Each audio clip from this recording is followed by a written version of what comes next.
ദൈവനാമത്തിലേവർക്കും സ്നേഹവന്ദനം. കൊലോസ് ലേഖന പഠനത്തിലേക്ക് ഏവർക്കും സ്വാഗതം. ഒരു വാക്ക് പ്രാർത്ഥിച്ചുകൊണ്ട് നമുക്ക് പഠനത്തിലേക്ക് പ്രവേശിക്കാം. കൊലോസ്യർക്കെതിരെ ഉന്നതനും പരിശുദ്ധനും സ്വർഗീയ പ്രഭാവത്തിൻ്റെ നടന്നു മാലാഖമാർ, ദൂതന്മാർ, കെരൂബുകൾ, സറാഫുകൾ തുടങ്ങി ഞങ്ങൾക്ക് പൂർണ്ണമായി മനസ്സിലാക്കാൻ കഴിയാത്ത സ്വർഗീയ പ്രതലത്തിലുള്ള സകല മാലാഖമാരും സകല സൈന്യങ്ങളും ഇടവിടാതെ ആ സന്നിധിയിൽ നിന്നുകൊണ്ട് സ്തുതിക്കുകയും വണങ്ങുകയും പ്രണമിക്കുകയും ആരാധിക്കുകയൊക്കെ ചെയ്യുന്ന ആരാധനയ്ക്കും സ്തുതികൾക്കും പ്രണാമങ്ങൾക്കും വന്ദനങ്ങൾക്കുമെല്ലാം യോഗ്യനായിരിക്കുന്ന പരമകാരുണ്യവനായ അത്യുന്നതനായ പരിശുദ്ധനായ ദൈവമേ, അങ്ങയുടെ സ്വർഗീയമായ സാന്നിധ്യം അനുഭവിക്കുന്ന ദൂതന്മാർ അവരെ തന്നെ മൂടിക്കൊണ്ട് കാലും മുഖവുമെല്ലാം മറച്ചുകൊണ്ട് അങ്ങയുടെ സന്നിധിയിൽ നിലകൊള്ളും. അങ്ങയുടെ സാന്നിധ്യം ഇന്ന് ഭൂമിയിൽ അങ്ങയുടെ വചനം വിളമ്പുന്ന, വചനം പ്രഖ്യാപിക്കപ്പെടുന്ന എല്ലാ ഇടങ്ങളിലും അങ്ങയുടെ സാന്നിധ്യം ഉണ്ടായിരിക്കും എന്ന് അങ്ങ് വാഗ്ദാനം ചെയ്യും. മനുഷ്യരായി ഞങ്ങൾ എന്നും അവിശ്വാസികളും സംശയാലുക്കളുമാണ്. അതുകൊണ്ട് ആ വചനത്തെ, ആ വചന സത്യത്തെ ഞങ്ങൾ പലപ്പോഴും അംഗീകരിക്കാറില്ല. അങ്ങയുടെ വചനം സത്യസന്ധമായി പ്രഘോഷിക്കപ്പെടുന്ന എല്ലാ ഇടങ്ങളിലും അങ്ങയുടെ സാന്നിധ്യം ആ സന്നിധിയിലുണ്ട്. അത് മനസ്സിലാക്കിക്കൊണ്ട് ഞങ്ങൾ ആയിരിക്കേണ്ട വണ്ണമായിരിക്കുവാനും ഞങ്ങളുടെ എല്ലാ പെരുമാറ്റങ്ങളും ചിന്തകളും അതിന് യോജിച്ച നിലയിൽ, കാരണം ദൈവം ഹൃദയം, അന്തരംഗം, ഉൾപ്പുകൾ, നിലവുകളെല്ലാം അറിയുന്ന ദൈവമാണ്. ഞങ്ങളുടെ മുമ്പിൽ നിർമ്മലമായ വിശുദ്ധമായ ഹൃദയത്തോടെ അങ്ങ് ഞങ്ങൾക്കായി നൽകുന്ന സത്യവചനം അത് സ്വീകരിക്കേണ്ട നിലയിൽ തന്നെ സ്വീകരിപ്പാൻ തക്കവണ്ണം ഞങ്ങളുടെ ഹൃദയം വെടിപ്പുള്ളതായി തീരുവാൻ സഹായിക്കണമെന്ന് പ്രാർത്ഥിക്കുന്നു.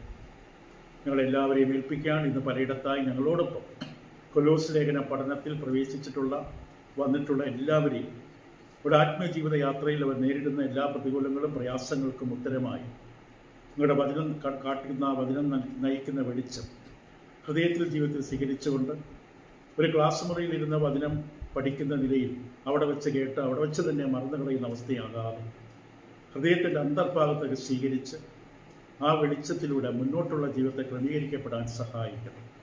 വചനം ഉൾനട്ടവരായി അത് മാറുവാൻ സഹായിക്കണമെന്ന് വചനം തന്നെയായ കർത്താവായ യേശു ക്രിസ്തുവിൻ്റെ വീണ്ടും വരാമെന്ന് വാഗ്ദാനം ചെയ്ത ഞങ്ങളുടെ രക്ഷകനായ കർത്താവ് യേശു ക്രിസ്തുവിൻ്റെ അതിപരിശുദ്ധ നാമത്തിൽ അപേക്ഷിക്കുന്ന പ്രാർത്ഥന കൃപയോടെ കേൾക്കുമാറാകണമേ. ആമീൻ. കൊലോസ് ലേഖനത്തിൻ്റെ 1-ാം അധ്യായത്തിൽ നാം ആ 3 വാക്കുകൾ കണ്ടു: വിശ്വാസം, പ്രത്യാശ, സ്നേഹം. ഈ 3 വാക്കുകളെക്കുറിച്ച് നമ്മൾ ചിന്തിച്ചപ്പോൾ ക്രിസ്ത്യാനികൾക്ക് ദൈവം നൽകി തന്ന പ്രത്യാശ അല്ല ഇസ്രായേൽ ജനത്തിന് ദൈവം കൊടുത്ത പ്രത്യാശ. ഇസ്രായേൽ ജനത്തിന് ദൈവം കൊടുത്ത പ്രത്യാശ വെറും ഭൗതികവും നിത്യമല്ലാത്തതും താൽക്കാലികവുമായ പ്രത്യാശയാണ് കൊടുത്തത്. പക്ഷേ ദൈവമക്കളായി നമുക്ക് നൽകി തന്നിരിക്കുന്ന പ്രത്യാശ എന്ന് പറയുന്നത് നിത്യമായ പ്രത്യാശ, നിത്യമായി നിൽക്കുന്ന പ്രത്യാശയാണ്, ഇളകാത്ത അടിസ്ഥാനമാണ്. അവർക്ക് ഭൂമിയിലുള്ള ചില വാഗ്ദാനങ്ങൾ, ഈ ദേശം കൊടുക്കും, വലിയ ജാതിയാക്കും എന്ന് അബ്രഹാമിനോട് ദൈവം നൽകി കൊടുത്ത വാഗ്ദാനങ്ങൾ, അതിനെ മുറുകെ പിടിച്ചുകൊണ്ടാണ് ഇസ്രായേൽ ജനങ്ങൾ മുന്നോട്ട് പോയത്. അപ്പം അവിടെ പ്രത്യാശ ഭൗതികമാണ്, ഇളകുന്നതാണ്, നീക്കം വരുന്നതാണ്, താൽക്കാലികമാണ്. പക്ഷേ ദൈവമക്കളുള്ള പ്രത്യാശ എന്ന് പറയുന്നത് എബ്രായ ലേഖനം പ്രകാരം അത് ഇളകാത്തതാണ്, ശ്രേഷ്ഠമാണ്, ഉന്നതമാണ്. ഇപ്പം കൊലോസിയിലുള്ള ദൈവമക്കൾക്ക് ഈ പ്രത്യാശ ഉള്ളവരാണ്. ഈ പ്രത്യാശ അവർക്കൊണ്ട് അവർ ജീവിക്കുന്ന ഒരു അർത്ഥമുണ്ട്, ഉദ്ദേശമുണ്ട്. അതാണ് അവരെ മുന്നോട്ട് നയിച്ചത്. ഇപ്പോൾ അപ്പോസ്തലനായ പൗലോസ് ഈ കൊലോസിലുള്ള വിശ്വാസികൾക്ക് ഈ പ്രത്യാശ ഉള്ളതിനാൽ വിശുദ്ധന്മാരോടുള്ള അന്യോന്യമ സ്നേഹം അവർക്കുണ്ട്, അവർക്ക് ആ പ്രത്യാശയുണ്ട്. അവർക്ക് നേരത്തെ പറഞ്ഞതുപോലെ ആ ഒരു വിശ്വാസവും പ്രത്യാശയും സ്നേഹവുമുണ്ട്. അതായത് പ്രത്യാശയെക്കുറിച്ചാണ് ഇവിടെ നമ്മൾ പറയുന്നത്. കൊലോസ് ലേഖനത്തിൽ ആ വാക്യം നോക്കുന്ന പെട്ടെന്ന് വായിക്കാം. കൊലോസ് ലേഖനം അതിൻ്റെ 1-ാം അധ്യായം അതിൻ്റെ 3 മുതലുള്ള വാക്യങ്ങൾ ഇങ്ങനെയാണ് പറയുന്നത്. ഇംഗ്ലീഷ് ലേഖനത്തിൽ, ഇംഗ്ലീഷ് ബൈബിളിൽ കൊടുത്തിരിക്കുന്ന ക്രമപ്രകാരമാണ് നമ്മുടെ പഠനം മുന്നോട്ട് പോകുന്നത്. മലയാളം ബൈബിളിൽ ചിലപ്പോൾ 3-ാം വാക്യം പറയുന്നത് ഇംഗ്ലീഷ് ബൈബിളിൽ 5-ാം വാക്യമാണ്. ഇപ്പോൾ സുവിശേഷത്തിൻ്റെ സത്യവചനത്തിൽ നിങ്ങൾ മുമ്പ് കേട്ടതായി സ്വർഗത്തിൽ നിങ്ങൾക്ക് സംഗ്രഹിച്ചിരിക്കുന്ന പ്രത്യാശ നിമിത്തം ക്രിസ്തുയേശുവിൽ നിങ്ങളുടെ വിശ്വാസത്തെയും സകല വിശുദ്ധന്മാരുടെ നിങ്ങൾക്കുള്ള സ്നേഹത്തെയും കുറിച്ച് ഞങ്ങൾ കേട്ടിട്ട് നിങ്ങൾക്ക് വേണ്ടി പ്രാർത്ഥിക്കുകയിൽ എപ്പോഴും നമ്മുടെ കർത്താവായ യേശുക്രിസ്തുവിന്റെ പിതാവായ ദൈവത്തിന് സ്തോത്രം ചെയ്യും.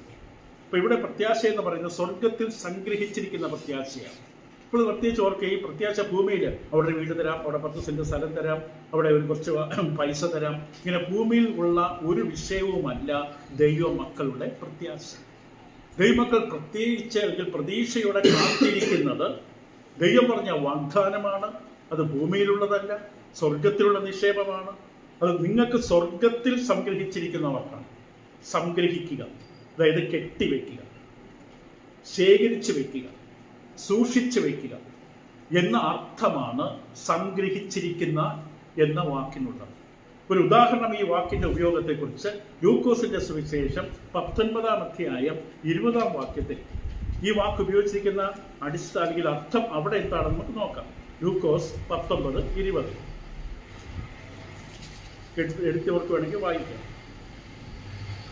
അവിടെ താലന്തുകൾ വിഭാഗിച്ചു കൊടുത്ത ഒരു ഉപമയിലൂടെ കർത്താവ് പറയുന്നത് ഇപ്രകാരമാണ്. അവിടെ 19:20 ഒരു താലന്ത് കിട്ടിയവർ കർത്താവിന്റെ അടുക്കൽ വന്നിട്ട് ഇങ്ങനെ പറഞ്ഞു, കർത്താവേ, ഇതാ നിന്റെ റാത്ത്, അത് ഞാനൊരു ഉറുമാലിൽ കെട്ടിവെച്ചിരിക്കും.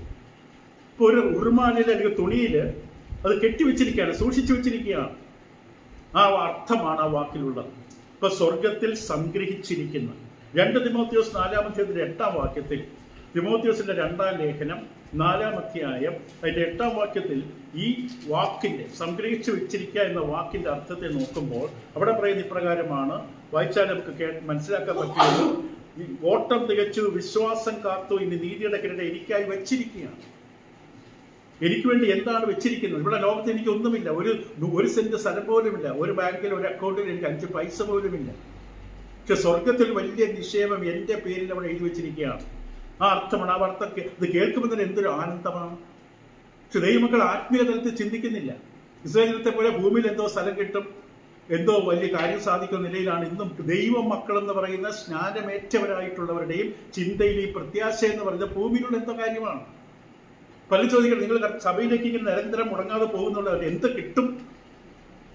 ആ ചോദിക്കുന്നവരും കേൾക്കുന്നവർക്ക് ചിലപ്പോൾ തിരിച്ചറിവുണ്ടാകില്ല. ഇവിടെ എന്തെങ്കിലും കിട്ടും എന്ന ധാരണയിലാണ് കർത്താവ് യേശുവിനെ ജീവിതത്തിൽ സ്വീകരിക്കുന്നത്. ഒന്നും കിട്ടില്ല. അവർക്ക് കിട്ടുന്നത് സ്വർഗത്തിലാണ്. ഇപ്പൊ ഇവിടെ ഈ അർത്ഥം വളരെ വ്യക്തം. എബ്രായർ 2-ാം വാക്യത്തിൽ ഇതേ യവനവാക്കാണ് ഉപയോഗിച്ചിരിക്കുന്നത്. സംഗ്രഹിച്ചിരിക്കുന്നത് യവനവാക്ക് ഉപയോഗിച്ചിരിക്കുന്ന സ്ഥലങ്ങളാണ് നമ്മൾ കണ്ടത്. ലൂക്കോസ് 19:20, 2 തിമോത്തിയോസ് 4:8, എബ്രായ ലേഖനം 9-ാം അധ്യായം 27-ാമത്തെ വാക്യം. എബ്രായർ 9:27 ഈ വാക്കവിടെ ഉപയോഗിച്ചിരിക്കുന്നത് ഇങ്ങനെയാണ്: ഒരിക്കൽ മരിക്കുകയും പിന്നെ ന്യായവിധിയും ദൈവമക്കൾക്കായി നിയമിച്ചിരിക്കുന്നു. ദൈവമക്കൾ അതിന് മുമ്പേ ഓടാൻ പറ്റില്ല.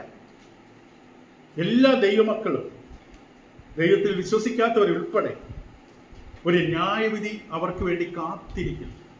എവിടെ ഒളിക്കും? ഈ ഭൂമിയിൽ നിന്ന്. അപ്പൊ അത് വളരെ വ്യക്തമായിട്ട് കാണാൻ സാധിക്കും. അപ്പോൾ ഇവിടെ പറയുന്നത് നിങ്ങൾക്കുള്ള പ്രത്യാശ എവിടെയാ സൂക്ഷിച്ചിരിക്കുന്നത്? സ്വർഗത്തിൽ സംഗ്രഹിച്ചിരിക്കുന്നു. അപ്പൊ ഇതേ യവനവാക്കാണ് ബാക്കി വാക്യങ്ങൾ നമ്മൾ കണ്ടത്. ഇപ്പൊ ക്രിസ്തുവിനുള്ളവർക്ക് സ്വർഗത്തിൽ ഒരു വഴിയുണ്ട്, അല്ലെങ്കിൽ ഒരു നിക്ഷേപമുണ്ട്, ഒരിക്കലും ഒരു സ്ഥലമുണ്ട്. അപ്രകാരമുള്ള ഉറപ്പ് ദൈവമക്കൾക്ക് സ്വർഗത്തെക്കുറിച്ചുള്ള പ്രതീക്ഷയിലുണ്ട്. അപ്പോസ്തലൻ ഫിലിപ്പി ലേഖനം 3-ാം അധ്യായത്തിന്റെ 20-ാം വാക്യം നമ്മൾ പഠിച്ചപ്പോൾ നമ്മൾ കണ്ടതാണ്. ഫിലിപ്പിയർക്ക് ലേഖനം 3-ാം അധ്യായത്തിന്റെ 20-ാം വാക്യത്തിൽ നമ്മുടെ പൗരത്വമോ സ്വർഗത്തിലാകും, അവിടെ നിന്ന് നമ്മുടെ കർത്താവ് രക്ഷിതാവായി വരുമെന്ന് നാം കാത്തിരിക്കുന്നു. വേറെ ആരെങ്കിലും, നമ്മുടെ പ്രിയപ്പെട്ട ആരെങ്കിലും, നമ്മുടെ വലിയ സ്നേഹിതനെ ഒന്നല്ല നമ്മൾ കാത്തിരിക്കുന്നു. അവർ വന്നും പോകും. നമ്മൾ കഴിഞ്ഞ ആൾ ഇവിടെ ചിന്തിച്ചു, ഒരു വീഴ്ച വന്നാൽ, തകർച്ച വന്നാൽ, ബുദ്ധിമുട്ട് വന്നാൽ അവരെ പിന്നെ ആ വഴിക്ക് കാണില്ല. അവർ ഫോൺ നമ്പർ മാറ്റും. പിന്നെ സഹായത്തിന് നമ്മൾ വിളിച്ചാലോ? പക്ഷെ കർത്താവ് അങ്ങനെയില്ല. നമുക്ക് ബുദ്ധിമുട്ടുള്ള സമയത്താണ് ആ സാന്നിധ്യം അനുഭവിക്കാൻ കഴിയുന്നത്. ദാനിയേൽ സിംഹക്കുഴി കടന്നപ്പോഴും ശദ്രക് മേശക് അബേദ്നെഗോവും ആ പ്രയാസത്തിന്റെ നടുവിൽ കടന്നപ്പോഴാണ് അവിടെ കൂടെ ഉള്ളതാരെന്ന് മനസ്സിലായത്. വെള്ളത്തിൽ സഞ്ചരിച്ച അപ്പോസ്തലരുടെ കാര്യത്തിൽ ഇത് വാസ്തവമാണ്. ആ പ്രതികൂലം വന്നപ്പോഴാണ് അവിടെ കൂടെയുള്ളവർ ആരാണെന്ന് അവർക്ക് കർത്താവ് കാണിച്ചു കൊടുത്തു. ഇവിടെ നമ്മൾ കാണുന്നത് സ്വർഗത്തിലുള്ള പ്രത്യാശ. ആ പ്രത്യാശ അവിടെ ഉണ്ട് എന്നുള്ള ഉറപ്പ് നമുക്ക് തരികയാണ് ദൈവവചനം. ഇപ്പൊ ഫിലിപ്പിയർ 3:20 പറഞ്ഞു പോലെ നമ്മുടെ പൗരത്വമോ സ്വർഗത്തിലാകുന്നു. ഇവിടെ നമുക്ക് റേഷൻ കാർഡില്ല, ID കാർഡില്ല, ആധാർ കാർഡില്ല, പക്ഷെ നമ്മുടെ പൗരത്വം സ്വർഗത്തിലാകുന്നു. അവിടെ നിന്ന് കർത്താവായ യേശു ക്രിസ്തു രക്ഷിതാവായി വരുമെന്ന് നാം കാത്തിരിക്കുകയാണ്. ഇപ്പൊ നമ്മുടെ പൗരത്വം സ്വർഗത്തിലാണ്. ഒരു വളരെ മനോഹരമായ ശക്തമായ ഒരു വാക്യം 1 പത്രോസ് 2:11. പത്രോസിന്റെ 1-ാം ലേഖനത്തിന്റെ 2-ാം അധ്യായത്തിന്റെ 11-ാമത്തെ വാക്യം. 1 പത്രോസ് 2-15 വാക്യം പറയുന്നു, പ്രിയമുള്ളവരെ. എന്നിട്ട് ദൈവമക്കളെ വിളിക്കുന്ന പ്രയോഗം ഇതാണ്, പ്രവാസികളും പരദേശികളുമായ നിങ്ങളെ. ഭൂമി നമ്മൾ സ്ഥിരവാസം തേടുന്നില്ല. എബ്രായർ 11 പറയും നമ്മുടെ സ്ഥിരമായ ഭവനം സ്വർഗത്തിലാണ്. ഇപ്പൊ പ്രവാസികളും പരദേശികളുമായ നിങ്ങളെ ശ്രദ്ധിക്കുക, അടുത്ത് പറയുക, ആത്മാവിനോട് പോരാടുന്ന ജഡമോഹങ്ങളെ വിട്ടകന്ന് ജാതികൾ നിങ്ങളെ ദുഷ്പ്രവർത്തികൾ ദുഷിക്കും തോറും നിങ്ങളുടെ നല്ല പ്രവൃത്തികളെ കണ്ടറിഞ്ഞിട്ട് സന്ദർശന ദിവസത്തിൽ ദൈവത്തെ മഹത്വപ്പെടുത്തേണ്ടതിന് ഇവിടെ ഇടയിൽ നിങ്ങളുടെ നടപ്പ് നന്നായിരിക്കണമെന്ന് ഞാൻ പ്രബോധിപ്പിക്കുന്നു. അപ്പൊ ഈ നമ്മുടെ ആത്മീയ അവസ്ഥയെ തകർക്കാനാണ് പിശാച് പലതരത്തിലുള്ള തന്ത്രങ്ങൾ, അമ്പുകൾ നമുക്കെതിരെ എഴുതുകൊണ്ടിരിക്കുന്നത്. പക്ഷെ അതിനെ അതിജീവിക്കണമെന്നുണ്ടെങ്കിൽ നമ്മുടെ പ്രത്യാശ, നമ്മുടെ നിക്ഷേപം, നമ്മുടെ പേര് സ്വർഗത്തിലാണ് എന്നുള്ള ഉത്തമമായ ബോധ്യം നമുക്കുണ്ടെങ്കിൽ ഇവിടെ നമ്മളെ കളിയാക്കും, ഇല്ലാത്ത പറഞ്ഞുണ്ടാക്കും, പലരും നമ്മളെ സംശയിക്കും, നമ്മളെ എതിർക്കും. ആ അവസ്ഥ എല്ലാ ദൈവമക്കൾക്കും ഉണ്ടാകും. കർത്താവ് തന്നെ പറഞ്ഞു, യോഹന്നാൻ 16:33, ഭൂമിയിൽ കഷ്ടമുണ്ടാകും. പക്ഷേ ഈ വണ്ടി മുന്നോട്ട് ഓടണമെങ്കിൽ അതിൻ്റെ കണ്ണ് സ്വർഗത്തിൽ ഉറപ്പിക്കണം. സ്വർഗത്തിൽ ഉറപ്പിച്ചാൽ മാത്രം താഴെയുള്ള വണ്ടി അനുഗ്രഹിക്കും. ഈ കല്ലും മണ്ണിലും കുഴിയിലും ഒക്കെ തട്ടി വീണ് അവിടെ കിടക്കും. അത് വളരെ വളരെ സത്യമായൊരു കാര്യമാണ്. അപ്പോൾ ഭൂമിയിൽ നാം പരദേശികളും പ്രവാസികളുമായി പാർക്കുന്ന പോലെ വേണം ആയിരിക്കാൻ. കാരണം നമ്മൾ സ്വന്തം വീട്ടിൽ നിന്ന് ദൂരെയാണ്. ഒരു ഹോം സിക്നെസ് നമ്മൾ അനുഭവിക്കണം. വിദേശത്തുള്ളവർ എനിക്ക് വീട്ടിൽ എത്രയും പെട്ടെന്ന് വീട്ടിൽ ചെന്ന് ഭാര്യയും മക്കളെയും ഈ ഭർത്താവിനെയും മക്കളെയൊക്കെ ഒന്ന് കാണാൻ പറ്റിയിരിക്കും. ചില കോൺട്രാക്റ്റ് കമ്പനിയുമായി എഴുതിയിട്ടുണ്ട് 10 വർഷം അല്ലെങ്കിൽ 5 വർഷം. അതിൻ്റെ ഇടയ്ക്ക് നമുക്ക് ചിലപ്പം ലീവ് കിട്ടിയെന്നില്ല. അത്രയ്ക്കും വലിയ മെഡിക്കൽ ആയിട്ടുള്ള വളരെ ബുദ്ധിമുട്ടുള്ള സാഹചര്യം ഉണ്ടെന്ന് തെളിയിക്കപ്പെട്ടാൽ മാത്രമേ നമ്മൾ ചോദിച്ചാൽ ഒരാഴ്ച അല്ലെങ്കിൽ 3 ദിവസത്തെ അല്ലെങ്കിൽ 10 ദിവസത്തെ ലീവ് കിട്ടും. ഇപ്പൊ ഇത്ര 6-7 വർഷമൊക്കെ വിദേശത്തായിരിക്കുന്നവര് ചിലപ്പോൾ ജയിലിൽ കിടക്കുന്നവരാണ്. ഒരു ഹോം സിക്നെസ് അവർക്കുണ്ടാകും. ഒരു ഭവനത്തിൽ അനുഭവിച്ച മുടിയനേമത്തിന്റെ കഥയിൽ നമുക്ക് അതാണ് മനസ്സിലാകുന്നത്. സ്വന്തം ഭവനത്തിൽ അപ്പനോടൊപ്പം അല്ലെങ്കിൽ വീട്ടിലെ സഹോദരങ്ങളൊക്കെ ഒപ്പം സന്തോഷത്തോടെ അനുഭവിക്കുന്ന ഒരു അനുഭവം അനുഭവിച്ചിട്ടുള്ളവർക്ക് എനിക്ക് വീട്ടിൽ പോകാൻ പറ്റിയെങ്കിൽ എന്നൊരു വലിയ ചിന്തയുണ്ടാകും. ഇത് വളരെ ആവശ്യമാണ്. ഇപ്പം സ്വർഗത്തിലാണിത് സംഗ്രഹിച്ചത്. ആ സ്വർഗത്തിൽ എന്ന വാക്കിനെ കുറിച്ച് നമ്മൾ ചിന്തിച്ചാൽ, സ്വർഗത്തിൽ നിങ്ങൾക്ക് സംഗ്രഹിച്ചിരിക്കുന്ന പ്രത്യാശ വെച്ചിരിക്കുന്ന സ്വർഗീയമായ കാര്യങ്ങളിലാണ്. പലതവണ പുതിയ കാണുന്നൊരു വാക്കാണ് സ്വർഗത്തിൽ. മത്തായി 3-16-17 വാക്യം, അതിൻ്റെ 6-9 വാക്യം, മത്തായി 3-ാം മത്തായി 3-ാം അധ്യായത്തിന്റെ 16-17 വാക്യങ്ങളിൽ അവിടെ ദൈവവചനത്തിൽ പരിശുദ്ധാത്മ വെളിപ്പെടുത്തി ഇങ്ങനെയാണ്. അത് വായിച്ചു കേൾക്കാം. മത്തായി 3:16-17. ഇപ്പൊ അതുകൂടെ യേശു സ്നാനപ്പെട്ട പശ്ചാത്തലമാണ്. യോഹന്നാൻ സ്നാപകൻ പറഞ്ഞു, യേശുവിനോട് പറഞ്ഞു, ഒരു ചാർച്ചക്കാരാണ് കുടുംബങ്ങൾ തമ്മിൽ. അതുകൊണ്ട് യോഹന്നാൻ സ്നാപകൻ യേശുവും തമ്മിൽ ഒരു ചെറിയ ബന്ധമുണ്ട്. യോഹന്നാൻ സ്നാപകന്റെ അടുക്കലേക്ക് യേശുക്രിസ്തു സ്നാനമേൽക്കാൻ കടന്നു വരുമ്പോൾ യോഹന്നാൻ സ്നാപകന് നന്നായിട്ടറിയാം, ലോകത്തിൽ ആർക്കും അറിയില്ലെങ്കിലും ഈ വ്യക്തി എൻ്റെ ജീവിതത്തെക്കാളും വളരെ മാതൃകയുള്ളൊരു വ്യക്തിയാണ്. അവർ തമ്മിൽ പലപ്പോഴും കണ്ടിട്ടുണ്ട്. അപ്പോൾ 30-ാമത്തെ വയസ്സ് വരെ യോഹന്നാൻ യേശുവിനേക്കാളും അല്പം പ്രായമുള്ളവരുമാണ്. യേശുവിനെ തടയാൻ നോക്കി. അപ്പൊ യേശു പറഞ്ഞത്, ഇപ്പോൾ സമ്മതിക്കുക 15, ഇങ്ങനെ സകല രീതിയിൽ നിവർത്തിക്കുന്ന നമുക്ക് കാരണം ഞാനൊരു മാതൃക തരാനാ വന്നത്. ഓരോ മനുഷ്യനും പ്രായമാകുന്ന വ്യക്തികളെല്ലാം സ്നാനമേൽക്കണം എന്നുള്ളത് ദൈവ നിയോഗമാണ്, സ്വർഗത്തിന്റെ ആലോചനയാണ്. ലൂക്കോസ് 7:30. അപ്പോൾ ഞാൻ എൻ്റെ ജീവിതത്തിലൂടെ കാണിച്ചു തരികയാണ്.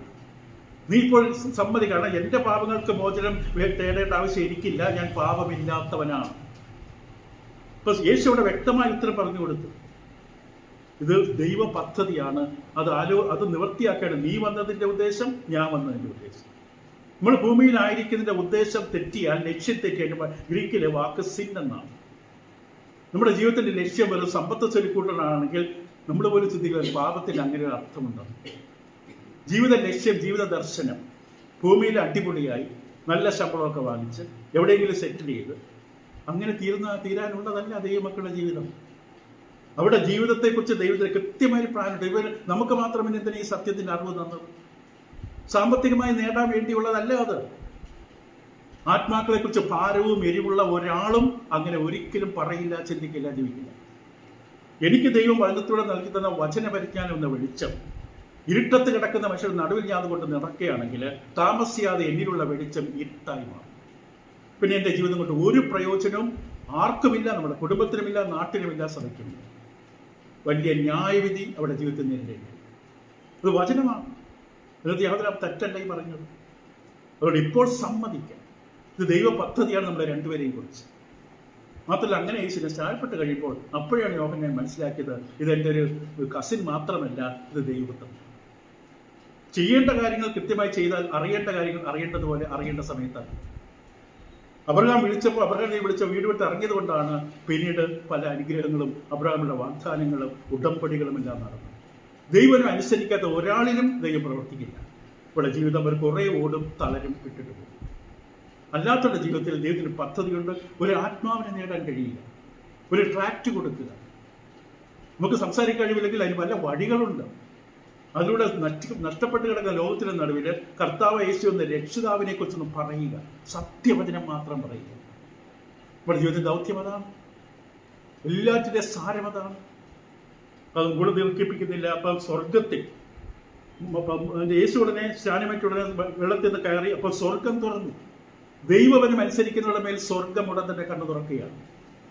ദൈവനെ നിഷേധിക്കുന്നവർക്കെതിരെ സ്വർഗമട എത്ര കിടന്ന് കൂകി വിളിച്ചാലും സ്വർഗത്തിൽ നിന്ന് ഒരു പ്രതികരണ റെസ്പോൺസ് ഇല്ല. യഥാർത്ഥത്തിൽ ദൈവമക്കളാണെങ്കിൽ അവരുടെ പ്രാർത്ഥനയ്ക്ക് ദൈവം ശ്രദ്ധിക്കുന്നു. ദൈവത്തിന്റെ വലതുഭാഗത്ത് കർത്താവ് യേശു ശ്രദ്ധിക്കുന്നു. നമ്മുടെ ദൈവം നൽകിയ നിശ്ചയം പരിശുദ്ധാത്മാവ് ശ്രദ്ധിക്കുന്നു. ത്രിയേക ദൈവം, ദൈവത്തോടുള്ള യഥാർത്ഥ ബന്ധമുള്ള ഒരു ദൈവത്തിന്റെ പ്രാർത്ഥനയ്ക്ക് ഈ മൂന്ന് ആളത്വങ്ങളും നമ്മളെ ശ്രദ്ധിക്കും. അത് വളരെ പ്രധാനമാണ്. നമുക്ക് അതിനെക്കുറിച്ചൊക്കെ പഠിക്കേണ്ടതുണ്ട് പിന്നീട് അത് നമ്മളുണ്ടെങ്കിൽ. ഇവിടെ നമ്മൾ കാണുന്നത് പലതവണ പുതിയ കാണുന്ന വാക്കാണ് സ്വർഗത്തിലെ. മത്തായി 6:9 നമുക്ക് നോക്കാം. മത്തായിയുടെ സുവിശേഷം 6-ാം വാക്യത്തിൽ എഴുതിയിരിക്കുന്നത്, ഇപ്പോൾ എന്താണ് ഇപ്പോൾ ചിന്തിച്ചുകൊണ്ടിരിക്കുന്നത്? സ്വർഗത്തിലാണ് ഈ നിക്ഷേപം ശേഖരിച്ച് വെച്ചിരിക്കുന്നത്. ഇവിടെ നീയോ പ്രാർത്ഥിക്കുമ്പോൾ അറയിൽ കടന്നു. ഒരു അറയുണ്ടാക്കണമെന്നല്ല, ഹൃദയത്തിന്റെ അന്തർഭാഗത്തിലേക്ക് നീ പ്രവേശിക്കണം. മനുഷ്യന്റെ ഏറ്റവും സുപ്രധാന ഭാഗം ആത്മാവാണ്.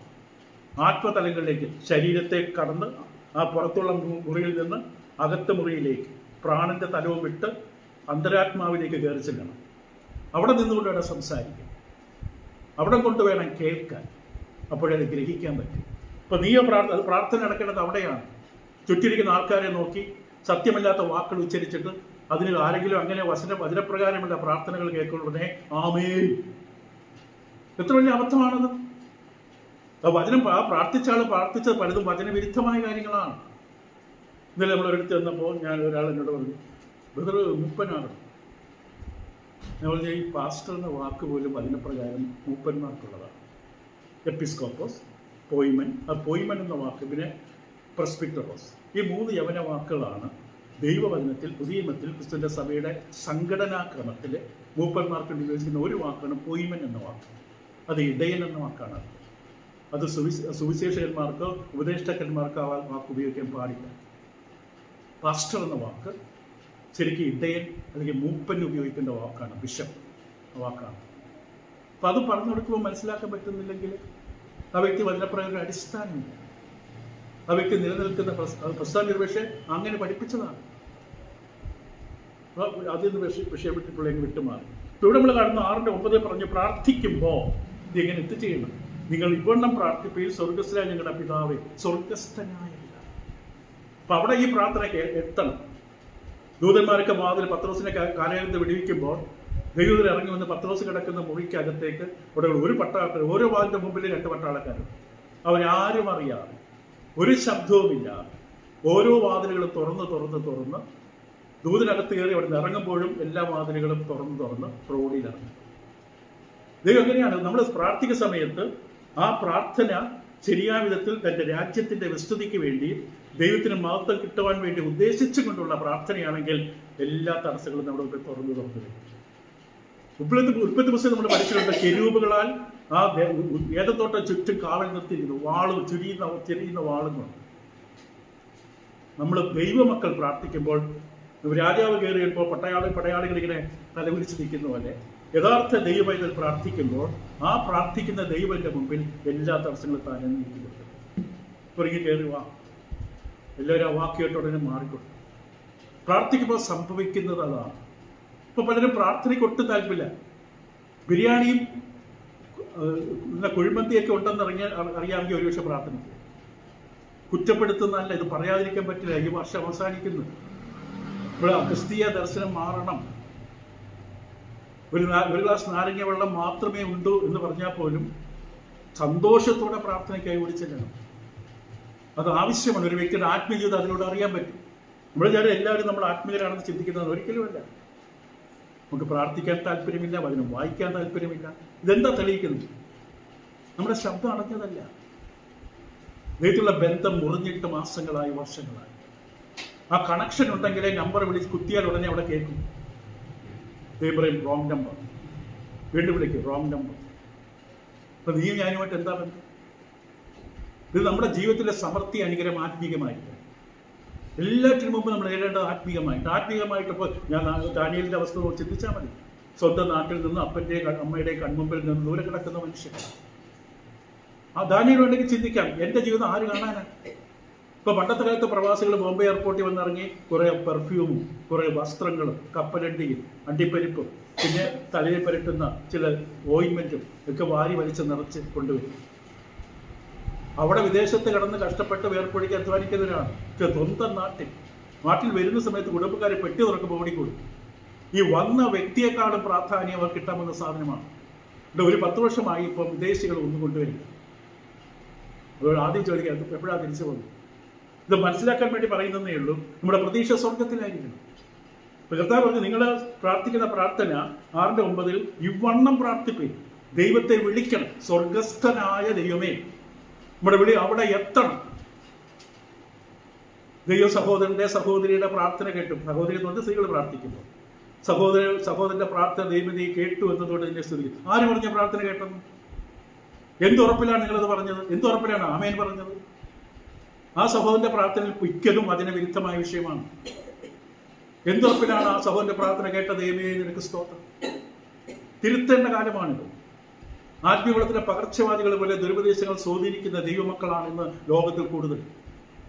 അത് മാറണം, വളരെ ആവശ്യമാണത്. ഇപ്പൊ കൊലോസ്യയിലുള്ളവരുടെ സ്വർഗീയ പ്രത്യാശ അവർക്ക് അവതരിപ്പിച്ചത് പൗലോസല്ല. കൊലോസ്യയിലുള്ള ദൈവമക്കൾ കിട്ടിയ പ്രത്യാശയുടെ കാരണം പൗലോസല്ല, പിന്നെ ആരാണ്? എപ്പഫ്രാസ്. കാരണം എപ്പഫ്രാസിലൂടെയാണ്, ആ വാക്യത്തിലൂടെ കാണാം, എപ്പഫ്രാസിലൂടെയാണ് അവർ എന്ത് കേട്ടത്? സുവിശേഷം കേട്ടത്. ഈ പ്രത്യാശ സംഗ്രഹിച്ചിരിക്കുന്നതിനെ കുറിച്ച് പറഞ്ഞപ്പോൾ കൊലോസ്യലേഖനം 1-ാം അധ്യായം, ഹൃദയം കൊണ്ട് ദയവായി കേൾക്കാൻ ശ്രമിക്കുക. നിങ്ങൾ ദൂരെ വീടുകളിലാണെങ്കിൽ പോലും ചെവി കൊണ്ട് കേൾക്കരുത്. കേൾപ്പാൻ ചെവിയുള്ളവൻ കേൾക്കട്ടെ എന്ന് പറഞ്ഞാൽ ഈ ഫിസിക്കലായിട്ടുള്ള ഈ സാധനത്തെ കുറിച്ചല്ല പറഞ്ഞത്. കേൾപ്പാൻ ചെവിയുള്ളവൻ, ആത്മീയ കാര്യങ്ങൾക്ക് താല്പര്യമുള്ളൊരു വ്യക്തി. ഇപ്പം വൈകുന്നേരം ഞാനിങ്ങനെ ശില്പയുടെ സാർ പറഞ്ഞു, ആ പെൺകുട്ടി വിളിച്ച് ക്ലാസ്സിൽ വരാൻ പറ്റുമെന്ന് വരാൻ പറഞ്ഞു. അപ്പോൾ ശില്പ പറഞ്ഞു, താല്പര്യമുണ്ടെങ്കിൽ വരട്ടെ. ദൈവമക്കളെ എല്ലാവരുടെ ജീവിതത്തിൽ അത് അറിയേണ്ടതാണ്. താല്പര്യമുണ്ടെങ്കിൽ എവിടെയും പോകും. ഫോട്ടോ ചില വിളക്ക് കാണാൻ പോകും. ബൈബിൾ ക്ലാസ് കട്ട് ചെയ്തിട്ട് പോകും. എന്താ കാണിക്കുന്നത്? എൻ്റെ താല്പര്യങ്ങൾ ലോകത്തിലാണോ സ്വർഗത്തിലാണോ? നമ്മൾ നിക്ഷേപിക്കുന്നത് മാത്രമേ തിരിച്ചു കിട്ടുകയുള്ളൂ. നാളെ സമയത്ത് വേറെ ഇന്റർവ്യൂയോ മറ്റേതെങ്കിലും രോഗാവസ്ഥയിൽ പെടുന്ന സമയത്ത് ദൈവമേ എന്ന് വിളിച്ച്, ആരാ നീ? Who are you? ആദ്യമായിട്ടുള്ള ഈ ശബ്ദം കേൾക്കുന്നത് ഞാൻ ശാലപ്പുഴ. എത്ര വർഷമായി? 22 വർഷമായി. അപ്പൊ ഈ ശബ്ദം ഞാൻ ഇതുവരെ കേട്ടില്ലല്ലോ. പലർക്ക് വരാൻ പോകുന്ന അവസ്ഥ ഏതാണ്? ആത്മീയമായി നശിക്കും. പിന്നെ ഒരു ആപത്ത് സമയത്ത് വിളിക്കുന്നത്. ഇപ്പോൾ ഞാൻ നിന്റെ ശബ്ദം കേൾക്കില്ല, സദൃശവാക്യം 1-ാം അധ്യായം. നിന്റെ പ്രാർത്ഥന ഉത്തരം തരില്ല. അവർ തന്നാൽ മാറ്റിട്ട് പറയും, പാപിയായിട്ട് ജീവിച്ചിട്ടായിരിക്കും പ്രാർത്ഥനയ്ക്ക് ഉത്തരം കൊടുക്കുക. ദൈവം എല്ലാ പാപികളുടെ പ്രാർത്ഥന ദൈവം കേൾക്കുന്നില്ല. യോഹന്നാൻ 9:30. ഇപ്പൊ കൊലോസ്യരുടെ സ്വർഗീയ പ്രത്യാശ അവർക്ക് കിട്ടിയത് പൗലോസിലൂടെയല്ല, എപ്പഫ്രാസിലൂടെയാണ്. അതും സുവിശേഷത്തിലൂടെയാണ്. ഇവിടെ പറയുന്നത് സുവിശേഷത്തിന്റെ സത്യവചനത്തിൽ നിങ്ങൾ മുമ്പ് കേട്ടതായി സ്വർഗത്തിൽ നിങ്ങൾക്ക് സംഭവിക്കുന്നത്. അപ്പൊ സുവിശേഷം വചനം കേൾക്കുമ്പോഴാണ് പ്രതീക്ഷ. അപ്പൊ നമ്മൾ പറയാറുണ്ട്, ഒരു ദിവസം ഞാൻ പറയുകയും ചെയ്തു ക്ലാസ്സിൽ, ഒരാഴ്ച നമുക്ക് എത്ര അവസരമാണ്. ഞായറാഴ്ചയുടെ ആരാധന കൂടാതെ, ബൈബിൾ സ്റ്റഡികൾ കൂടാതെ, ചൊവ്വാഴ്ചത്തെ ക്ലാസ് കൂടാതെ ദിവസവും നമുക്ക് മന്ന കിട്ടിക്കൊണ്ടിരിക്കുകയാണ്. ഈ മന്ന എത്രത്തോളം ഉപയോഗിക്കുമോ നമ്മുടെ പ്രത്യാശ എന്ത് ചെയ്യും? വർദ്ധിച്ച്. ലോകത്തിന്റെ കെട്ടുകൾ ഓരോന്നായിട്ട് പൊട്ടും. നമ്മൾ പറന്നു വീരാൻ ഫ്രീ ആകും. നേരെ മറിച്ച് വചനത്തോട് ബന്ധമില്ലാത്ത കാലുകളിലും കൈകളിലും ഒക്കെ ഓരോ തരത്തിലുള്ള ചിലരുടെ കാല് 6-7 ചരടാണ്. ചരട് കെട്ടാനായിട്ട് സ്ഥലമില്ലാത്തവരാണ് പലരുടെയും ജീവിതം. ലോകത്തിൽ കുടുങ്ങിക്കിടക്കുകയാണ്. അവരെയും രക്ഷിക്കാൻ പറ്റുന്നില്ല. ദൈവം അതിന് രക്ഷാമാർഗമായി വചനം അവർ കൊടുത്തിട്ടും സമയമില്ല, താല്പര്യമില്ല. കെട്ടുകൾ മുറുകുകയാണ്, കൈകാലം പൊക്കാൻ മേല. അങ്ങനെ വലിയ ദിവസം വചനം കേട്ടതിൻ്റെ ഞാനിതൊന്നും പറയാൻ നോട്ടിൽ എഴുതിയത് കാര്യമല്ല. ദൈവം ആരോടോ സംസാരിക്കുകയാണ്, ദൂരത്തുള്ള ആരോടോ ഇടപെടുകയാണ്. സ്വർഗത്തിൽ സംഗ്രഹിച്ചിരിക്കുന്ന പ്രത്യാശ, ആ സുവിശേഷം കേട്ടതിലൂടെയാണ് പ്രത്യാശ അവർ നേടിയത്. എപ്പഫ്രാസിലൂടെയാണ് അത് കിട്ടിയത്. സ്വർഗം എന്നത് 3 ആശയത്തിലാണ് ബൈബിൾ ഉപയോഗിച്ചിരിക്കുന്നത്. സ്വർഗം, സ്വർഗസ്ഥനായ ദൈവം നമ്മൾ നേരത്തെ പറഞ്ഞത്.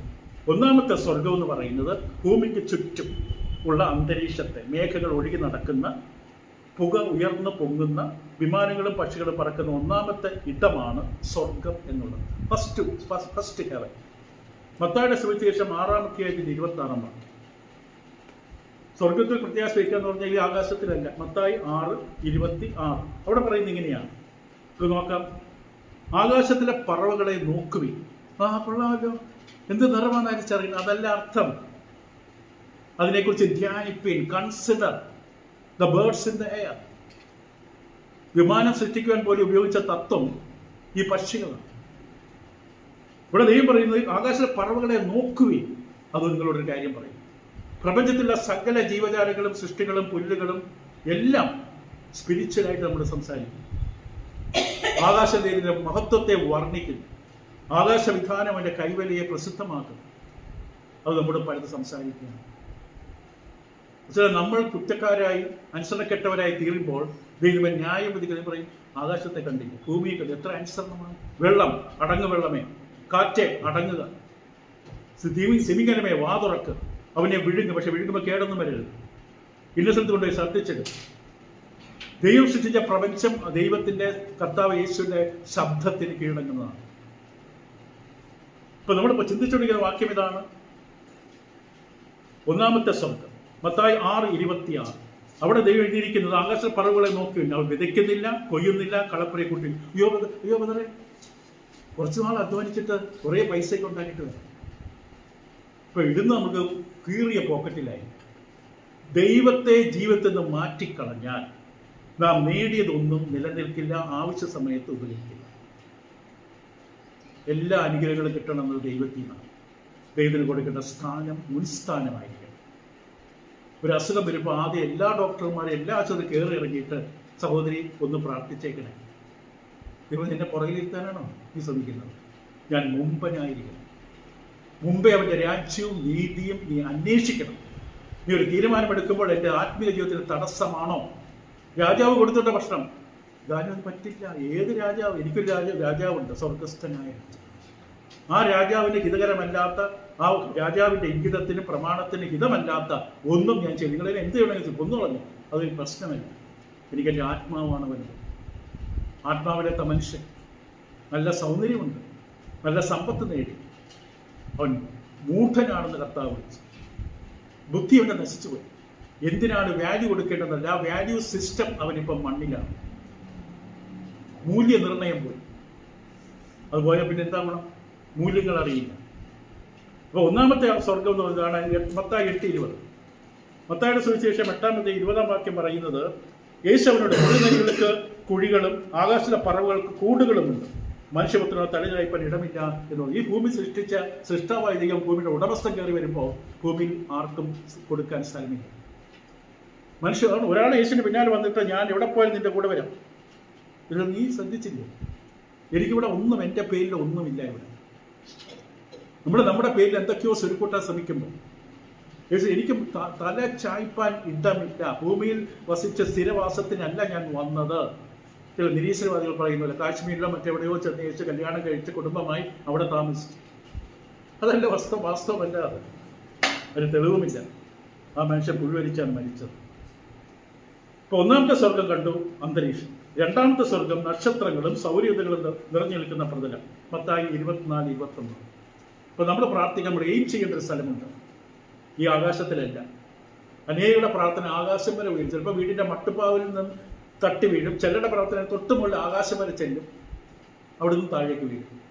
താഴേക്ക് മുകളിലോട്ട് പോകണമെങ്കിൽ നമുക്ക് അതിനെ അതിജീവിക്കാനുള്ളൊരു കഴിവ് നമുക്ക് വേണം.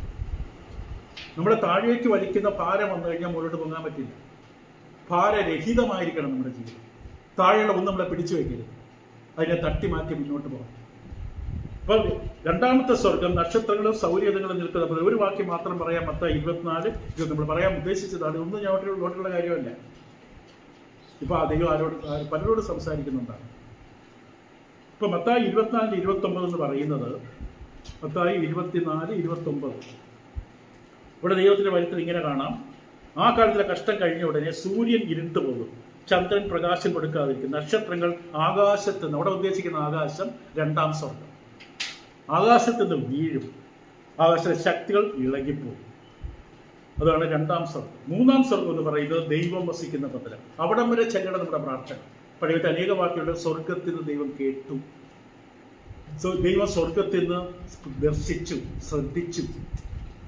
പക്ഷികളുടെ ലോകത്തു നിന്നല്ല, നക്ഷത്രങ്ങളുടെ ഗ്രഹങ്ങളിൽ നിൽക്കുന്ന സൗര്യതകൾ അടങ്ങുന്ന ആ അവസ്ഥയിൽ നിന്നല്ല, സ്വർഗത്തിൽ നിന്ന് കേട്ടു. അവിടെ വരെ ചെല്ലും. അതിനുള്ള ശക്തി ഉണ്ടാവും നമ്മുടെ പ്രാർത്ഥന എന്ന ആയുധത്തിന്. ദൈവത്തിന്റെ സൈഡിൽ കയറിച്ചെല്ലുന്ന ശബ്ദമാണോ നമ്മുടെ പ്രാർത്ഥന? ഉറക്കെ വിളിക്കാനല്ല ഈ പറയുന്നത്. മയക്ക് കെട്ടി ഉറക്കെ വിളിച്ചോണ്ടൊന്നും ഇവിടെ എത്തില്ല. കണ്ണു കാണാൻ പാടില്ലാത്ത വൃദ്ധയായ അമ്മയോ വൃദ്ധനായ മനുഷ്യനോ കണ്ണീരിലൂടെ പ്രാർത്ഥിക്കുന്ന ആ പ്രാർത്ഥനയുടെ ശബ്ദം ഇതിനെല്ലാം ഭേദിച്ച് സ്വർഗം ചെല്ലും. അത് സത്യസന്ധമായ പ്രാർത്ഥനയാണ്, നിർവ്യാജമായ പ്രാർത്ഥനയാണ്, ആത്മാർത്ഥമായ പ്രാർത്ഥനയാണ്, ജീവനുള്ള പ്രാർത്ഥനയാണ്. അതിന് ഒരു തടസ്സങ്ങളും നിൽക്കില്ല. അവിടെ ദൈവം വസിക്കുന്ന ഇടമാണ്.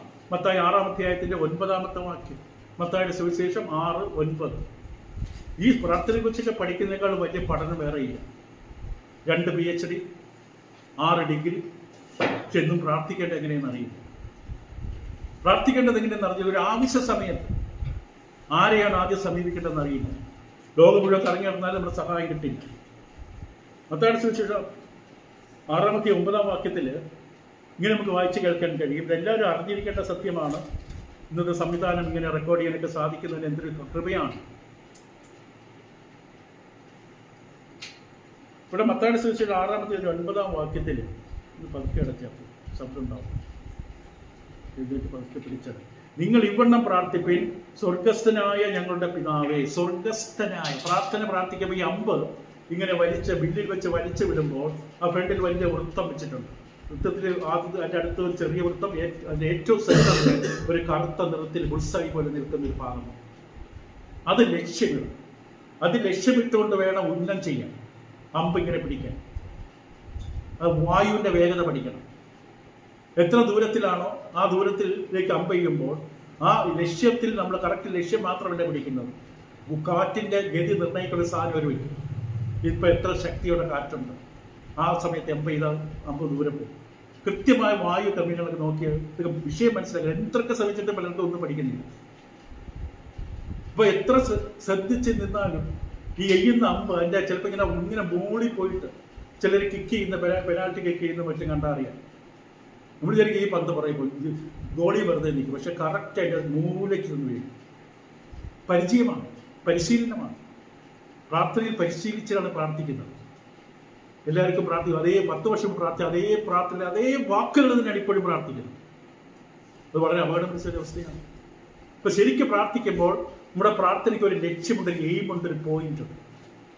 ആ പോയിന്റ് ലക്ഷ്യമിട്ട് വേണം നമ്മൾ അമ്പ ചെയ്യുന്നതിനെ കുറിച്ച് പറഞ്ഞതുപോലെ ആ പോയിന്റ് ലക്ഷ്യമിട്ട് വേണം നമ്മൾ ഈ അമ്പ ചെയ്യാൻ. പ്രാർത്ഥിക്കുമ്പോൾ നമ്മൾ വിചാരിക്കും, അതുകൊണ്ട് നേരത്തെ പറഞ്ഞത്, ഏതെങ്കിലും സഹോദരി പ്രാർത്ഥിക്കുമ്പോൾ പെട്ടെന്ന് കയറി, ദൈവമേ നീ ഈ സഹോദരന്റെ പ്രാർത്ഥന കേട്ടതിനായി സ്തോത്രം, ഒരു അടയ്ക്കുന്നില്ല. ഞാനൊരു പ്രാർത്ഥനയും കേട്ടില്ല. ആ വ്യക്തിക്ക് പ്രാർത്ഥിക്കാനുള്ള കഴിവുമില്ല. ആ വ്യക്തി ഇപ്പം ഞാൻ ആരെന്ന പോലെ വ്യക്തിക്ക് അറിയില്ല. ഈ വ്യക്തി പിന്നെ എന്തിനാ പ്രാർത്ഥിക്കുന്നത്? ഇപ്പൊ പ്രാർത്ഥിക്കുന്ന വ്യക്തിയുടെ പ്രാർത്ഥന ലക്ഷ്യത്തിലെത്തണമെങ്കിൽ ഈ 3-ാം സ്വർഗം വരെ കയറണം. നേരത്തെ പറഞ്ഞ പോലെ കിരീടങ്ങൾ വഴിമാറിത്തരണം. ഭൂമിയിൽ ഒരു മനുഷ്യന്റെ പ്രാർത്ഥന ഉയരുന്ന സ്ഥലം അവിടെയാണ്, സ്വർഗത്തിലാണ്. അതാണ് മത്തായി 6:9 നമ്മൾ പഠിച്ചതുപോലെ, നീ പ്രാർത്ഥിക്കുമ്പോൾ നിങ്ങൾ ഇവണ്ണം പ്രാർത്ഥിപ്പീൻ, സ്വർഗസ്ഥനായ ഞങ്ങളുടെ പിതാവ്. അപ്പൊ അവിടെ ഇരിക്കുന്ന ദൈവം കേൾക്കണം. ഇവിടെ നമ്മൾ എത്ര ശബ്ദത്തിൽ വിളിക്കണം, ആത്മീയ ശബ്ദത്തിൽ വിളിക്കണം. സ്വർഗസ്ഥനായ ഞങ്ങളുടെ പിതാവേ, നിന്റെ നാമം വിശുദ്ധീകരിക്കും. ആദ്യം തന്നെ ദൈവം, എനിക്ക് കുറച്ച് പൈസ വേണം, എനിക്ക് നല്ല വസ്ത്രമില്ല, എനിക്ക് നല്ല സന്തോഷമില്ല. ആദ്യം തുടങ്ങേണ്ടത് ദൈവത്തെ മഹത്വപ്പെടുത്തുകൊണ്ടായിരിക്കണം. ദൈവത്തെ മഹത്വപ്പെടുത്തിക്കൊണ്ടല്ലാത്ത ഒരു പ്രാർത്ഥനയും ഈ മേൽക്കൂരയ്ക്ക് മോളിപ്പോകില്ല.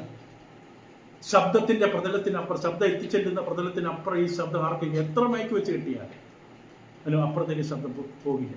സ്വർഗത്തെ ലക്ഷ്യമിട്ടുകൊണ്ട് പ്രാർത്ഥിക്കണം. ദൈവത്തെ മഹത്വപ്പെടുത്തിക്കൊണ്ട്, സ്തുതിച്ചുകൊണ്ടും ആരാധിച്ചുകൊണ്ട് വേണം അവൻ്റെ സന്നിധിയിൽ കയറി വരാൻ. ഏത് സന്നിധിയിൽ കയറി വരുമ്പോൾ അത് വേണം, അല്ലാതെ യാതൊരു പ്രയോജനമില്ല. അതുകൊണ്ട് ആരാധന തുടങ്ങുമ്പോൾ ആവർത്തിച്ച് പലപ്പോഴും പറയാനുള്ളത് ദൈവത്തെ സ്തുതിച്ചും മഹത്വപ്പെടുത്തുകയും കൊണ്ട് പാട്ടുപാടുകയും പ്രാർത്ഥിക്കുകയും ചെയ്യുക. അവസാനം ഇങ്ങനെയൊക്കെ ചെയ്തു കഴിഞ്ഞാൽ നമ്മുടെ കാര്യം ഓക്കെയാണ്. നമ്മുടെ കാര്യം ദൈവം തീർച്ചയായിട്ടും ഇടപെടാം. ദൈവത്തിന്റെ കാര്യത്തിൽ വിശ്വത്തോടെ ഇടപെടുന്ന ഒരാളുടെ കാര്യം ദൈവം നോക്കിയില്ലെങ്കിൽ നമ്മളെന്താ ദൈവത്തിന്റെ മക്കളെന്ന് പറയുന്നത്. മക്കളുടെ കാര്യം നോക്കാൻ വേണ്ടി എന്ത് അപ്പനാണ്. അതുകൊണ്ട് പ്രാർത്ഥിക്കുമ്പോൾ ഇത് വളരെ ശ്രദ്ധിക്കണം.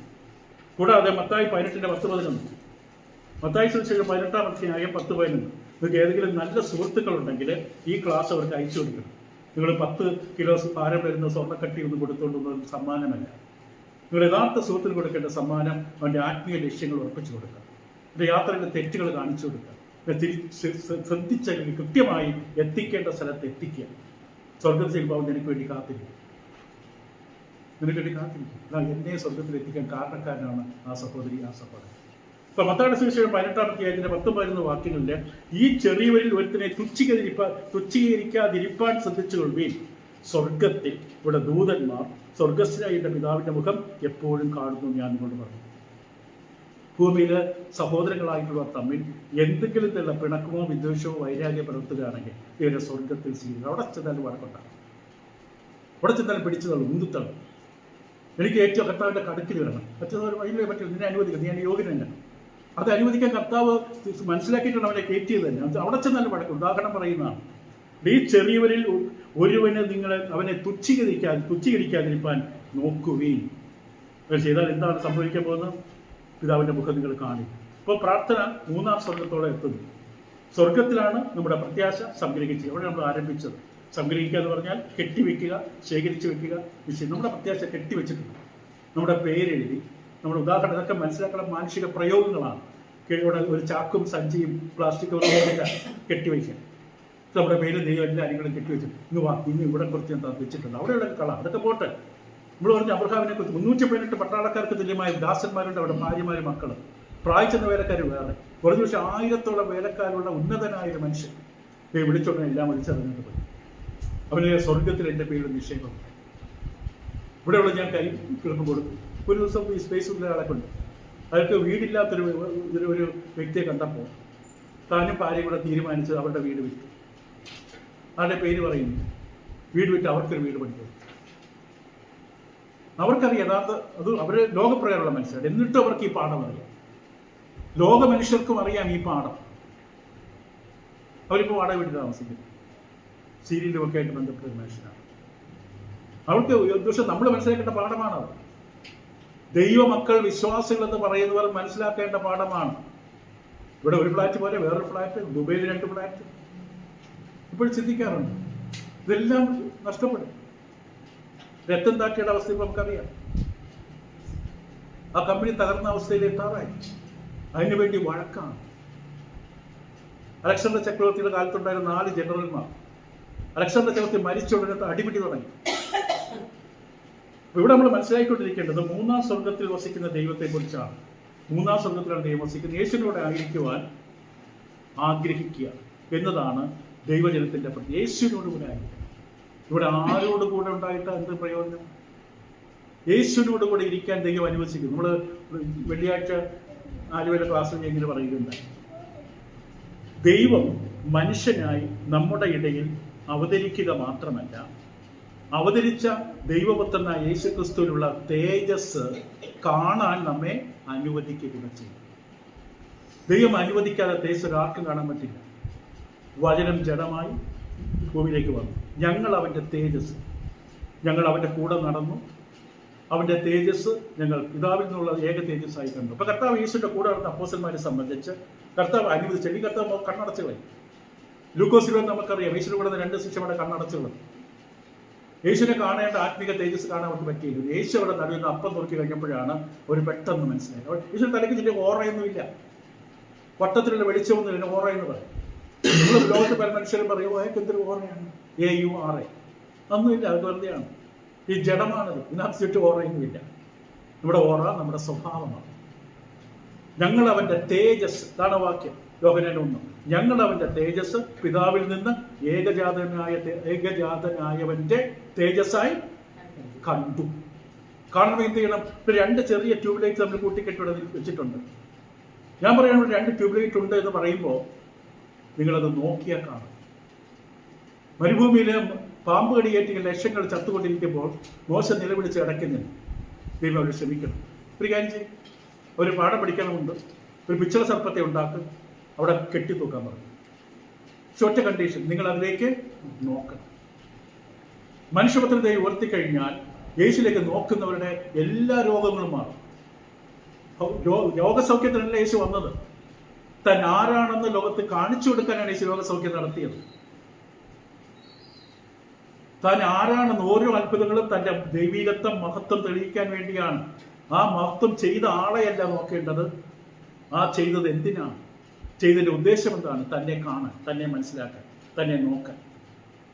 ഇപ്പൊ യേശുവിനോട് ആയിരിക്കുവാൻ ആഗ്രഹിക്കുന്നതാണ് ദൈവജനത്തിന്റെ ഏറ്റവും വലിയ പ്രത്യാശ. യോഹന്നാൻ 14:3 അവിടെ ഇപ്രകാരമാണ് പറയുന്നത്. യോഹന്നാന്റെ സുവിശേഷം 14 ദൈവജനത്തിലൂടെ നമുക്ക് കർത്താവിനെ കാണാൻ പറ്റും. ഫിസിക്കലായിട്ടല്ല, സ്പിരിച്വലായി. കർത്താവേശ ജനത്തിലൂടെ നടക്കുന്ന ചെയ്യുന്ന ഓരോ അത്ഭുതങ്ങളും. കുളക്കടയിൽ 34 വർഷം കിടന്നൊരു മനുഷ്യന്റെ ദുരന്തം, സ്വന്തം ഏക മകൻ മരിച്ചുപോയ ആ സ്ത്രീയുടെ, നയിന്റെ സ്ത്രീയുടെ വേദന, കുടുംബം ഉപേക്ഷിച്ചതായ കുഷ്ഠരോഗിയുടെ സങ്കടം, യേശുവിന്റെ വ്യക്തി അവരെ കാണുമ്പോൾ സൗന്ദര്യ വസ്ത്രവും തൊങ്ങലും ഇതൊന്നല്ല കാണുന്നത്. അവരുടെ ഹൃദയാവസ്ഥ, മാനസികാവസ്ഥ, തകർന്ന അവസ്ഥ, ഒറ്റപ്പെട്ട അവസ്ഥ, ബഹിഷ്കരിക്കപ്പെട്ട അവസ്ഥ, വീട്ടിൽ ആർക്കും വേണ്ടാത്ത അവസ്ഥ. യേശു കൃത്യമായ വിഷയത്തിൽ കൈകാര്യം ചെയ്യും. വീട്ടിൽ അപ്പനുമ്മ ഉണ്ടായിട്ടാണ് വഴിയിൽ നിന്ന് വിഷയായിരിക്കുന്നത്. ആ മനുഷ്യന്റെ ചിന്ത എന്തായിരിക്കും, വേദന ഉണ്ടായി. യേശു അവിടെയാണ് സൗഖ്യപ്പെടുത്തുന്നത്. ദേഹത്തിലെ സൗഖ്യമല്ല യേശു നൽകിയത്, ആദ്യം കൊടുത്തത് ആത്മീയ സൗഖ്യമാണ്. രണ്ടാമതായിട്ട് ജനങ്ങൾ യേശു ഇത് ചെയ്ത ആളെ മനസ്സിലാക്കാനായിട്ട് ശരീരത്തിലും കണ്ണ് കാണാത്തതിന് കണ്ണ്, മറ്റ് നടക്കാൻ കഴിയാത്തത് നടക്കാനുള്ള കഴിവ്, ഇതൊക്കെ കൊടുത്തത് ഇത് ചെയ്ത ആരാണ്? അവൻ പറയും, കുരുടൻ പറയും യേശുവാണ്. ഓ യേശു ന്യായപ്രമാണം സബത്തും ആചരിക്കുന്നത് അവൻ ദൈവത്തിനുള്ളവനല്ല, ഭാവിയാണ്. പക്ഷേ അനുഭവം കിട്ടിയ മനുഷ്യനറിയാം. അനുഭവം കിട്ടിയവർ മാത്രമേ യേശുവിനെ കാണുകയുള്ളൂ. രോഗസൗഖ്യത്തേക്കാൾ വലുതാണ് പാപസൗഖ്യം. ഷണ്ണൻ അതുകൊണ്ടാണ് തുള്ളിച്ചാടി വീട്ടിൽ പോയത്. യേശുവിന്റെ കാൽക്കുള്ള സ്ത്രീ സ്വച്ഛജട മാംസാദി തൈലം പൊട്ടിച്ചത്. തനിക്ക് മുമ്പിലുള്ള ഒന്നും വിലയും അതിനു മുമ്പിൽ, യേശുവിന്റെ സ്നേഹത്തിന്റെ മുമ്പിൽ, യേശുവിന്റെ രക്ഷയുടെ മുമ്പിൽ തന്റെ സ്വത്തും സമ്പത്തും നേട്ടങ്ങളും ഒന്നൊരു വിലയേയില്ല. അങ്ങനെ നമ്മൾ യേശുവിനെ സ്നേഹിക്കാൻ പഠിക്കുമ്പോഴാണ് നാം ശിഷ്യന്മാരാകുന്നതും ക്രിസ്ത്യാനിയാകുന്ന ലോകം ശ്രദ്ധിക്കാൻ തുടങ്ങും. മറ്റെല്ലാവരുടെ കൂടെ അടിച്ച് തുള്ളി ചാടി എല്ലാത്തിലും കൂത്തും ഡാൻസും കളിച്ചിങ്ങനെ നടക്കുമ്പോൾ എന്താ വ്യത്യാസം? നമ്മളെ ആരും കാണില്ല, നമ്മുടെ ആത്മീക മനുഷ്യനെ ആരും കാണില്ല. അത് കാണണമെങ്കിൽ നമ്മൾ വചനം ഇവിടെ ഉൾവസിക്കണം. യോഹന്നാൻ 14:3 വാക്യത്തിൽ ഇങ്ങനെയാണ് എഴുതിയിരിക്കുന്നത്. യോഹന്നാൻ 14:3 ഇവിടെ പറയുന്നത്, യോഹന്നാൻ 14 3 വാക്യം.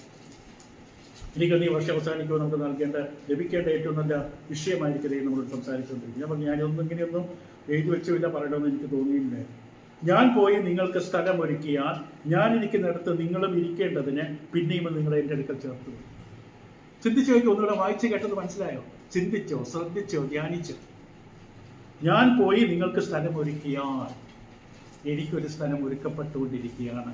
അതിൻ്റെ അവസാനത്തെ വാക്യം എല്ലാം കഴിഞ്ഞു കഴിയുമ്പോൾ ദൈവം വാ, എന്തിനാണ് നീ ആ മൂലയ്ക്ക് ഞാൻ ഇരുന്നോ, ഞാൻ സ്വർഗീയത്തെ അറിയിക്കുക. അതിനല്ല, ഞാൻ പോയി നിങ്ങൾക്ക് സ്ഥലം ഒരുക്കിയാൽ ഞാൻ ഇരിക്കുന്ന ഇടത്ത്.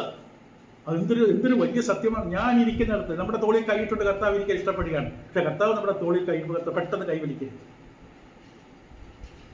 ഇടയ്ക്ക് ഞാനും ശില്പയും ഒരു പിള്ളേരും കൂടെ ഞങ്ങളൊരു പരസ്യം കണ്ടു.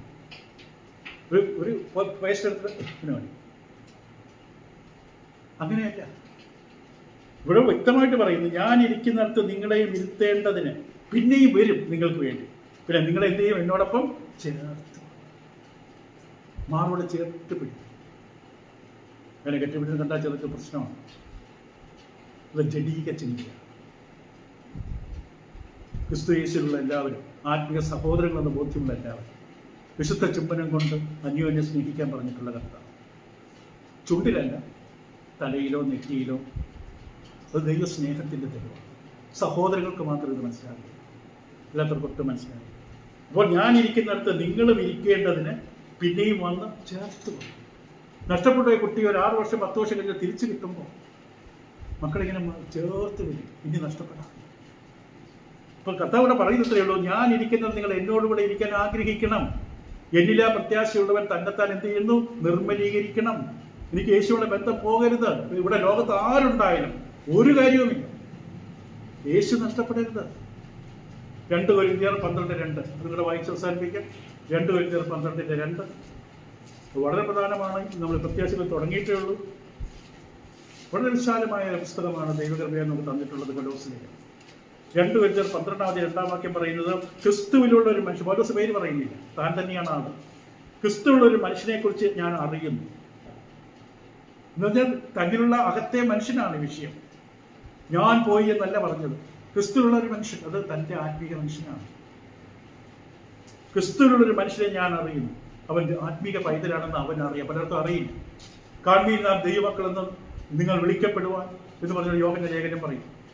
നമ്മൾ ദൈവ മക്കളാണ്. നമ്മുടെ അപ്പൻ ദൈവമാണ്. എനിക്കതറിയാമോ? അതും ഉദാഹരണം പറയാം. ഇന്നലെ അടുത്ത് പോയ സമയത്ത് സൗരൻ പറഞ്ഞു, എൻ്റെ മോള് ചെയ്ത് നന്നായിട്ടൊക്കെ പാട്ടൊക്കെ പറഞ്ഞു. അപ്പോൾ ഞാൻ അങ്ങനെ പറയേ, ബദറിന്റെ മോളല്ലാതെ ദൈവം തന്ന ദാനമാണത്. എന്നിട്ട് അബ്രഹാം മകനെ യാഗം കഴിച്ചതിനെ കുറിച്ച് പറഞ്ഞു. ഒരിക്കലും അങ്ങനെ പറയില്ല. ഒരു വിധേയത്വമുള്ളൊരു മനുഷ്യനാണ്. ആ മകൾക്ക് പേരിട്ടത് ഞാനാണ്. നമ്മുടെ മോളല്ല, ദൈവം നമുക്ക് വളർത്താൻ ഏൽപ്പിച്ചതാണ്. നമ്മൾ വളർത്തുന്നതനുസരിച്ചായിരിക്കും ഭാവി വരാൻ പോകുന്നത്. ഇപ്പൊ ക്രിസ്തുവിന്റെ ഒരു മനുഷ്യനെ ഞാൻ അറിയുന്നു. അവൻ 14 സംവത്സരം മുമ്പേ 3-ാം സ്വർഗം, അവിടെ കണ്ട 3-ാം സ്വർഗം വാക്ക് കിടക്കാം, 3-ാം സ്വർഗത്തോട് എടുക്കപ്പെട്ടു. ശരീരത്തോടോ അല്ലാതെയോ എന്ന് ഞാൻ അറിയുന്നില്ല, ദൈവം അറിയുന്നു. ഞാൻ എങ്ങനെയാണ് ദൈവത്തിലേക്ക് കയറിയത്? 3-ാം സ്വർഗം വരെ പോയത് എങ്ങനെയാണ്? ദൈവത്തിനറിയാം. എനിക്കറിയാം. അത് മാത്രം ചോദിച്ചാൽ മതി. എനിക്ക് വിശദീകരിച്ച് കിട്ടണമെന്നില്ല. എങ്ങനെയാണ് സംഭവിച്ചു? ദൈവം വിശദീകരിച്ചില്ല. യോബ് അനുഭവിച്ചതാണ്. യോബ് മല വിളിച്ച് പല സമയത്ത് പറഞ്ഞു, ഞാൻ കിഴക്കോട്ട് പോയി, ദൈവം അവിടെ ഇല്ല. വടക്കോട്ട് നോക്കി, അവിടെ ഇല്ല. എന്താ ഇത്രമാത്രം ദേഷ്യം എന്നോട്? നമ്മൾ പലപ്പോഴും ജീവിതത്തെ നിലവിളിച്ചിട്ടുണ്ട്. എന്തുകൊണ്ട് അങ്ങനെ സംഭവിച്ചു? എൻ്റെ കുടുംബത്തിൽ എന്തുകൊണ്ട് അങ്ങനെ സംഭവിച്ചു? ഞാൻ അതിൻ്റെ ഉദ്ദേശം, ഞാൻ അതിൻ്റെ ഒരു പാഠം പരിശീലിപ്പിക്കുകയാണ്. അത് വളരെ വ്യക്തമായിട്ട് അവിടെ പൗലോസ് അനുഭവിച്ച കാര്യം. 3-ാം സ്വർഗത്തോട് എടുക്കപ്പെട്ടു. എന്നിട്ട് അവിടെ താൻ കണ്ടതും അനുഭവിച്ചതും, നിന്റെ ഭൂമിയിലുള്ള സംസ്കൃതം കൊണ്ടോ ബംഗാളി കൊണ്ടോ ഇംഗ്ലീഷ് കൊണ്ടോ മലയാളം കൊണ്ടോ തമിഴ് കൊണ്ടോ തെലുങ്ക് കൊണ്ടോ ഒന്നും അതിനകത്ത് വാക്കുകളില്ല. സ്വർഗത്തിൽ നീ അനുഭവിച്ചത് അനുഭവം കൊണ്ടുള്ള ആത്മീയമായ അതെന്താണെന്ന് വിവരിക്കാൻ ഭൂമിയിൽ വാക്കില്ല. ഏതൊരു ചിത്രത്തിൽ നമ്മൾ ഒരു പുതിയ ഭാഷാ ചിത്രം നിർമ്മിക്കുന്നവർ കണ്ടുപിടിച്ചു എന്നതുപോലെ ഇവിടെ ഭൂമിയിൽ ഭാഷയില്ല. നമുക്കിവിടെ അവസാനിപ്പിക്കാം. പ്രത്യാശ നമ്മുടെ വിഷയം. സ്വർഗം എന്നത് ആത്മീയ ഒരു സ്ഥലമാണ്. ജനരക്തം കൂടെ പ്രവേശിക്കപ്പെടുന്നില്ല. ആത്മീയ മനുഷ്യർ മാത്രം അവിടെ കയറുകയാണ്. അവിടെ കയറിക്കപ്പെടുന്ന കിട്ടാവുന്ന ശരീരത്തിൽ കണ്ണുനീരില്ല, വേദനയില്ല, ബുദ്ധിമുട്ടില്ല, പട്ടിണിയില്ല, കോവിഡില്ല, ഒന്നുമില്ല, ഒരു രോഗവുമില്ല. ഇതാണ് ആർക്കാർക്ക് താല്പര്യം വരാത്തത്. ഈ ഒരു സ്ഥലമാണെങ്കിൽ എന്തുകൊണ്ട് ഇവിടെ കൊതുകടി ഒട്ടുമില്ല? അവിടെ പോകാൻ ആർക്കും ഇഷ്ടം വരാതിരിക്കുന്നു? അപ്പോൾ ദൈവം നിങ്ങളെ സഹായിക്കട്ടെ. ദൈവത്തിലുള്ള പ്രത്യാശയും ജയിക്കാൻ നിങ്ങൾ ഇടവരുത്തട്ടെ. അപ്പോൾ ഒന്ന് പ്രാർത്ഥിച്ചു.